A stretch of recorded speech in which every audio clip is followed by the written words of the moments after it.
ఈ ప్రపంచంలో మనుషులకి జంతువులకి మధ్య ఒక తేడా ఉంది. జంతువులకు వేటాడేందుకు పదునైన గోళ్లు కోరలు ఉంటాయి, మరి మనుషులకి వాళ్ళ ఆలోచనలు ఉంటాయి. అడవిలో సింహం భయపెడుతుంది, డిజిటల్ అడవిలో మనుషులు భయపెట్టేది వారి ఆలోచనలతో, వారి నమ్మకాలతో.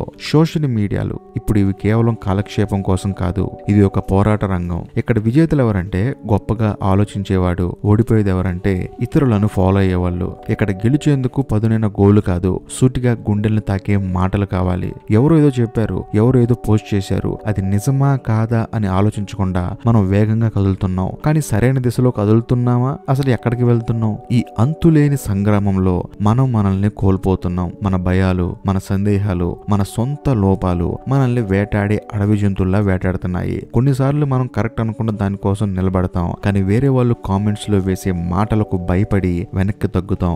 లక్షల లైకులు వస్తాయి, కానీ ఆ పోస్ట్ కి మనల్ని మనం పోగొట్టుకుంటున్నామని ఎవ్వరికీ తెలియదు. మనం గొప్పగా చూపించుకోవాలని చేసే ప్రయత్నంలో మనలోని గొప్పతనాన్ని మనం చంపేసుకుంటున్నాం. నిజానికి ఈ ప్రపంచంలో ఉన్న అత్యంత ముఖ్యమైన జంతువు ఎవరు? ఇంకెవరో మనమే కదా. కానీ చాలా మంది ఈ డిజిటల్ అడవిలో ఒక నకిలీ బ్రతుకును బతుకుతున్నారు. ఇతరుల ఆలోచనలకు, ఇతరుల అభిరుచులకు అనుగుణంగా తమ జీవితాన్ని మార్చేసుకుంటున్నారు. ఈ ప్రపంచం మారాలంటే మనం మారాలి, మన ఆలోచనలు మారాలి. నీతి సూత్రాలు, విలువలు, నిజాయితీ, ఈ మూడు ఇప్పుడు డిజిటల్ ప్రపంచంలో వేటాడేందుకు ఉపయోగించే ఆయుధాలు. ఆది మానవుడు రాతిపై బొమ్మ గీసి తన ఉనికిని చాటుకున్నాడు. 500 సంవత్సరాల తర్వాత మన ఉనికిని ఈ డిజిటల్ ఆక్వైస్ లో వెతుకుతారు. మనం ఏమని మిగిలిపోతాం? కేవలం కొన్ని లైక్, షేర్స్ మాత్రమేనా? లేదా రేపటి తరం స్ఫూర్తి పొందే నిజమైన సందేశమా? నువ్వు పోస్ట్ చేసే ప్రతి పోస్ట్, నువ్వు అప్లోడ్ చేసే ప్రతి వీడియో, నువ్వు రాసే ప్రతి వాక్యం, అది కేవలం పోస్ట్ కాదు, అది నీ ఉనికి. ఈ డిజిటల్ యుగంలో నిజమైన విజేత ఎవరంటే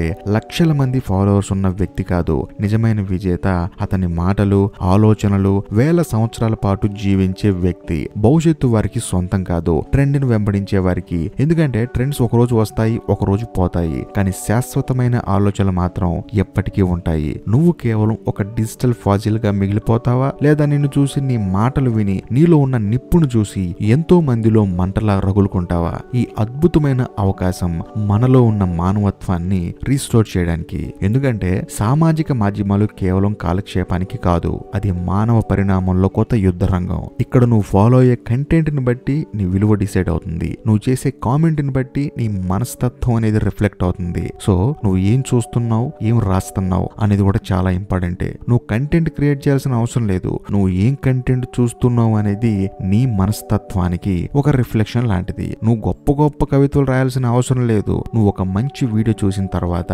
ఒక అన్యాయమైన వీడియో చూసిన తర్వాత నీ మనసు ఏం చెప్తుంది అనే దాన్ని ఫాలో అయిపోయి నువ్వు అక్కడ కామెంట్ రూపంలో ఏం రాస్తావు అనేది నీ వ్యక్తిత్వం. కాబట్టి ఇక్కడ నువ్వు ఒక శిలాజలంలా మిగిలిపోతావా, భవిష్యత్ ప్రపంచాన్ని వెలిగించే అగ్ని జ్వాలలా వెలుగుతావా? ఈ రెండు ఆప్షన్లు నీ చేతిలోనే ఉన్నాయి.